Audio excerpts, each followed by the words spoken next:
Anda kembali di News yang pemirsa. Perjalanan mudik yang seharusnya penuh kehangatan berubah menjadi kekhawatiran bagi seorang ayah dan anak asal Lampung.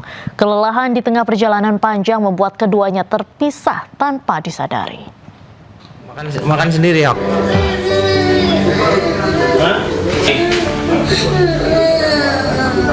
Peristiwa ini terjadi ketika ayah dan anak melakukan perjalanan mudik dari Lampung menuju Ciamis, Jawa Barat. Mereka sempat singgah di Bandung sebelum melanjutkan perjalanan menggunakan sepeda motor pinjaman keluarga. Namun di tengah perjalanan rasa lelah tak lagi bisa ditahan. Sang anak yang tertidur di atas motor tak sadar sudah tertinggal. Warga yang menemukan anak kecil seorang diri sempat kebingungan. Situasi ini langsung mengundang perhatian sekitar. Petugas kepolisian bersama warga kemudian menelusuri. Hasilnya, sang ayah berhasil ditemukan tak jauh dari lokasi dalam kondisi tertidur kelelahan.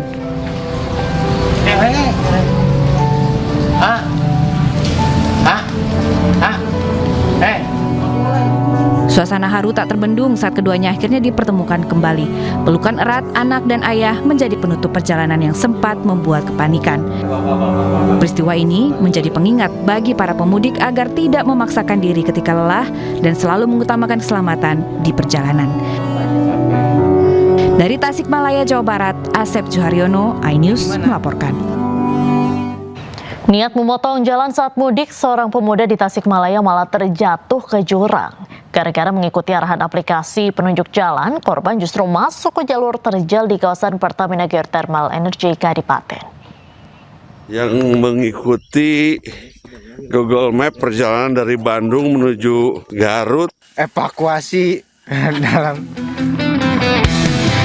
Seorang pemudik dievakuasi dari dalam jurang di kawasan Pertamina Geothermal Energy, Kabupaten Tasikmalaya, Jawa Barat. Saat evakuasi, petugas harus menuruni tebing curam dan menarik sepeda motor korban dengan tali tambang dari dasar jurang. Peristiwa ini menimpa Mateo, pemudik asal Tasikmalaya. Ia tersesat dalam perjalanan mudik dari Bandung menuju kota Garut. Evakuasi motor dari dasar jurang, kedalaman 8-10 meter, alhamdulillah. Kejadian bermula saat korban tiba di wilayah Kadipaten dan memilih jalur alternatif. Dengan mengikuti arahan aplikasi penunjuk jalan dari ponselnya, korban berniat memotong perjalanan agar lebih cepat sampai tujuan. Namun rute tersebut malah membawa ia masuk ke jalur pegunungan di area Pertamina Geothermal Energy. Kondisi jalanan yang sempit, terjal hingga minim akses membuat korban kehilangan kendali.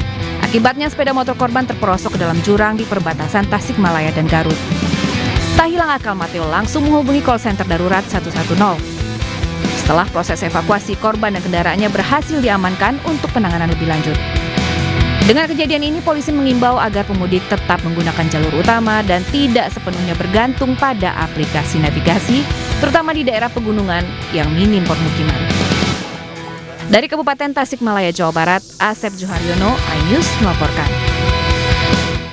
Suasana meriah dan penuh antusias terlihat di Masjid Gede Keraton saat ribuan warga berebut gunungan dalam tradisi Grebek Syawal Keraton Yogyakarta. Tradisi ini tidak hanya sekadar ritual, namun juga menjadi simbol berbagi berkah dan harapan rezeki bagi masyarakat. Gunungan hasil bumi yang disusun menjulang menjadi pusat perhatian warga di halaman Masjid Gede Keraton Yogyakarta. Begitu dibuka, ratusan warga yang sudah menunggu sejak pagi langsung menyerbu dan memperebutkan isi gunungan itu. 5 gunungan yang dibagikan langsung oleh abdi dalam ini berisi aneka hasil bumi, mulai dari sayuran hingga palawija.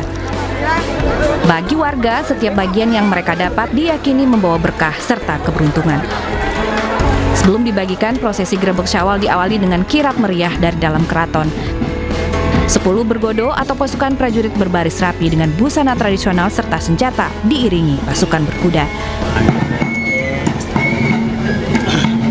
7 gunungan dikirap keluar dari keraton. 5 diantaranya dibawa ke Masjid Gede untuk dibagikan kepada warga, sementara 2 gunungan lain dikirim ke Kepatihan dan Puro Pakualaman. Grebek Syawal menjadi salah satu tradisi yang selalu dinanti. Selain sebagai wujud syukur setelah Hari Raya Idul Fitri, kegiatan ini juga menegaskan hubungan erat antara keraton dan juga rakyatnya.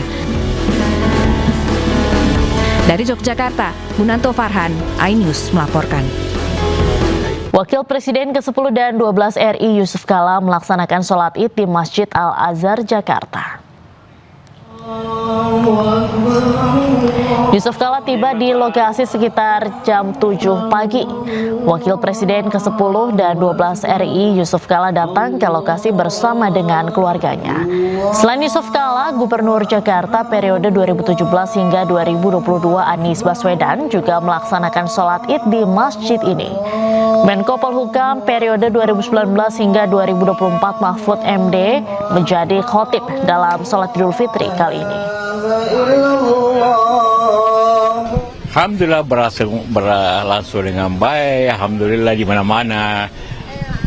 Walaupun diramalkan hujan, ternyata tidak. Cuma semalam hujan sedikit. Alhamdulillah itu berkah semua. Dan ini hari Idul Fitri, hari kita bersilaturahim, halal bihalal. Alhamdulillah. Ada pesan Lebaran? Ya tentu sama tadi sampaikan dari Pak Mahfud.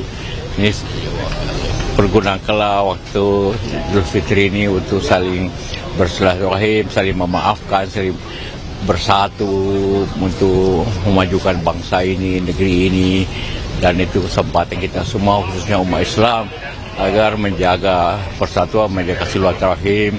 Walaupun terjadi banyak masalah di negara-negara Islam khususnya di Timur Tengah, tapi kita di Indonesia alhamdulillah harus menjaga tetap persatuan itu dengan mendukung juga mendoakan mereka untuk tetap bersatu. Pesannya mari kita memanfaatkan momen ini untuk kembali kepada fitrah masing-masing dan ada saling memaafkan, tradisi yang unik di Idul Fitri yang hanya ada di bangsa Indonesia, dan manfaatkan di kesempatan untuk saling memaafkan seperti dipesankan khotib tadi, bahwa minta maaf itu menjadi persyaratan untuk bisa dapat ampunan, dan mudah-mudahan dengan meminta maaf secara tulus, insya Allah ikatan silaturahmi kita juga menjadi lebih baik bagi semuanya. Pemirsa, Iran kembali menggempur Israel dan pangkalan Amerika Serikat di kawasan Teluk. Dalam serangan gelombang ke-68 ini, pasukan IRGC mengerahkan puluhan rudal multi hulu ledak dan drone kamikaze. Dan pemirsa, informasi ini sekaligus menutup iNews siang hari ini. Temukan informasi-informasi terbaru lainnya di www.inews.id. Cuplikan tayangan berita iNews dapat Anda saksikan di kanal YouTube @official iNews.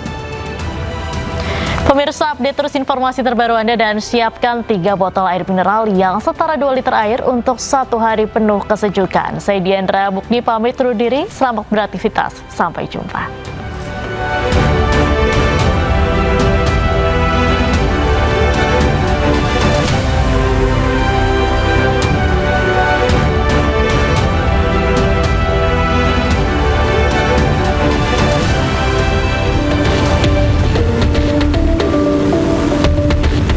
Garda Revolusi Islam IRGC menggelar operasi truk Bromes 4 gelombang ke-68.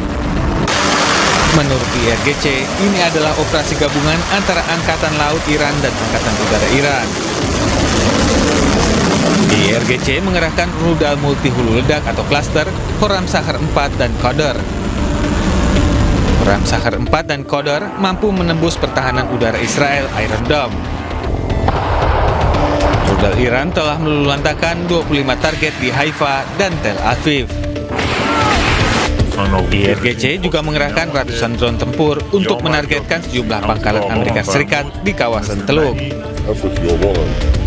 Pesan-pesan dituliskan di rudal dan drone, termasuk kutipan dari mendiang pemimpin tertinggi Iran, Ali Khamenei, yang menyatakan bahkan tentara terkuat di dunia pun tidak dapat menerima pukulan dahsyat yang membuatnya tidak mampu bangkit kembali. Tulisan lain berbunyi, mortir Mojtaba, bayi